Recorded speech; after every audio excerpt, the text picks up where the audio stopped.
Here's a few pros and cons about RV living. Always traveling, but always experiencing new things. Small on the inside, but the world is your backyard. Dumping your own sewage, literally just pulling a lever. We travel full-time in our fifth wheel. Come take a tour of our home. This is our Alliance Paradigm 375 RD. While there are many things to love about our unit, one of our main things is the kitchen.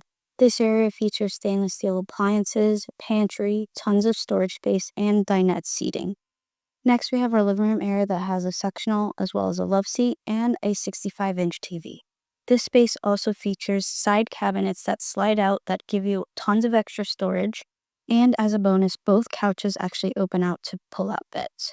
As you walk up the stairs, you'll see the bathroom on your left-hand side, which featured a walk-in shower and floor-to-ceiling cabinet space.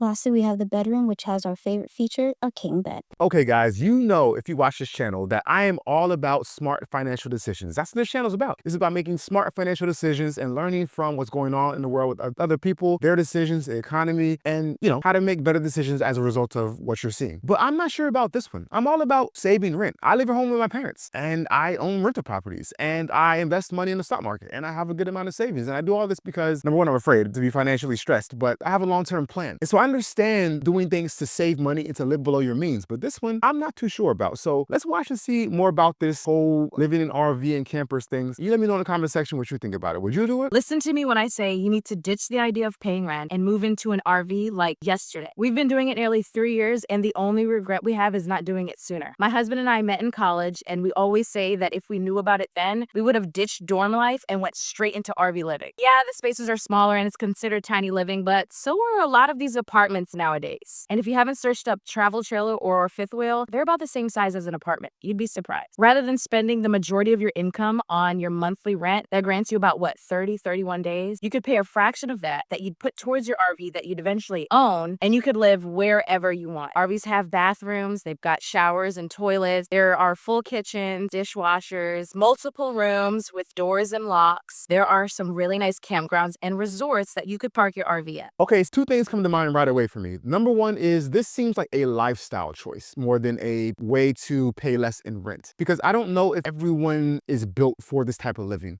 Some people have it in them to be more nomadic, to be more about, movements and don't care too much about being stationary. Some people like the security of being in one place and not having to think about moving to different campgrounds on different days. It just seems kind of too much for me personally. Now, the second thing that comes to my mind is, what about when you have kids and they go to school and you're moving around different campgrounds? How do you handle that? Do you move every school year and they're in a different school system? That seems a bit unfair to the kids. They don't get to maybe establish friendships, or maybe that would just be less beneficial to them educationally. From the aspect of what you were saying about how it can be just as big as a apartment and cost less than an apartment, I understand that. Has doors, has locks, has bathroom, has showers. And from what I've seen, some of them look pretty nice. So let's keep on going and let's see what else we can learn about this.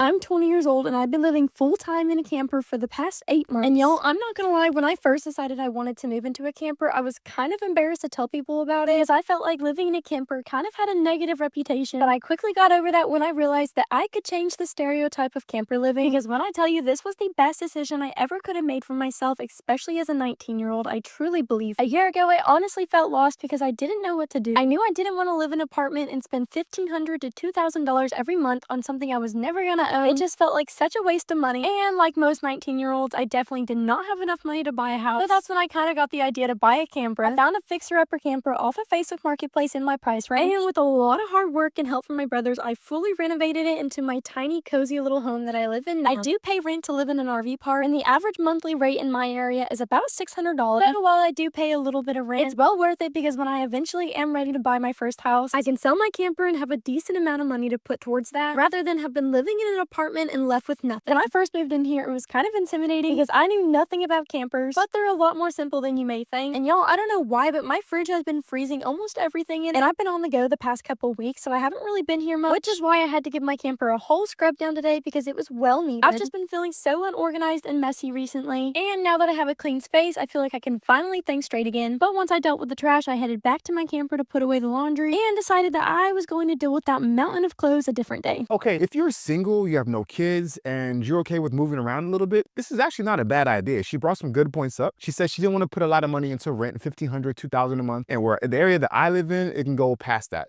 Even for a one-bedroom apartment, you might be paying up to $3,000 per month in my area. I do think it's a good idea if you don't have that much responsibilities, or for lack of better words, liabilities, to do something like this. And I commend her for her resourcefulness to think, okay, well, how can I get around paying all this money for rent if I can't afford a house? And she thought camper. That's cool. Me personally, the way I handled it was I bought a house close to where I went to school to college, and I rented out the room. So I only paid, I think, $300 a month for about a year and a half in that house because I rented the rooms out. Now, every decision you make has something that's uncomfortable to go along with it. So when I was in that house renting it out to different roommates, it was kind of uncomfortable to live with strangers. Eventually, I got to know them and we became friends. But at the beginning, they were just strangers. And some people aren't okay with that. It's kind of uncomfortable. So for her, I'm sure there's some inconveniences that go along with living in a camper, just like there's some inconveniences that go along with paying all that rent for an apartment. So it's all about choices and trade-offs. So, I mean, it's a viable option. Again, let me know what you think, if it's something you would do.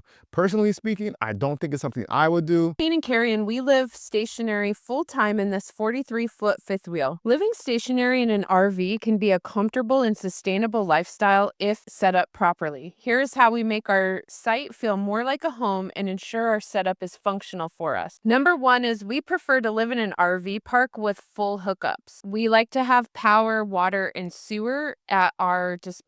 We use a high-quality water filter system to ensure our water is safe to use, and we use an electrical power surge protector here to make sure that our electrical in our RV is safe. Number two is insulation and climate control. We added a third AC, which sits here in the dining room in the window. This really helped keep the camper cool during the summer. We also keep reflectix in the windows and the ability to use heat in the winter. Number three is to create an outdoor space that gives us more livable space. We're able to eat all of our meals out here, watch TV, sit around and socialize and hang out. It is important to follow the rules at your RV park. Our RV park allows us to have one gazebo and one carport. And here's what it looks like at nighttime. To me, this just sounds like you have an outdoor apartment. That's what it sounds like. If you're not moving around in your RV, which by the way, this answers my question. They're stationary. So I guess that would answer my question about if you had kids and they went to school, how that would work. And if you don't want to have that nomadic lifestyle, this is an option as well. So that's all fine and dandy. But to me, this is just an alternative living situation. And to be honest, I think that's the way things are going anyways, because the cost of living is becoming so outrageous and the amount of money people are making is not keeping pace. I do see a lot of alternative living arrangements becoming the norm, whether that means living with your family for longer and having more extended families in one household and combining resources, whether that means camper and RV living, whether that means buying a place and renting out the rooms like I did, whether that means buying multi-unit properties if you can find them in your area and renting out the different units in that property. There's going to be different ways people find to live that's more affordable because things are just kind of crazy. So some of these RVs look very, very nice, sleek, and modern inside. So I think if you can find a way to make it work for you, and whether that be stationary, whether that be moving around, some people even live in vans. I mean, that's a whole nother thing, living in a van, which is super cramped. These are actually big RVs. So like the one lady said, it could be the same size as a small one-bedroom apartment and definitely a studio. It's a viable option. Again, I think it's more of a lifestyle choice. For me personally, it's not something I would want to do. But if it's something that's interesting to you, look into it more. Let me know in the comment section what you think. Nonetheless, it all ties back to the money. Things are getting really expensive. Inflation is going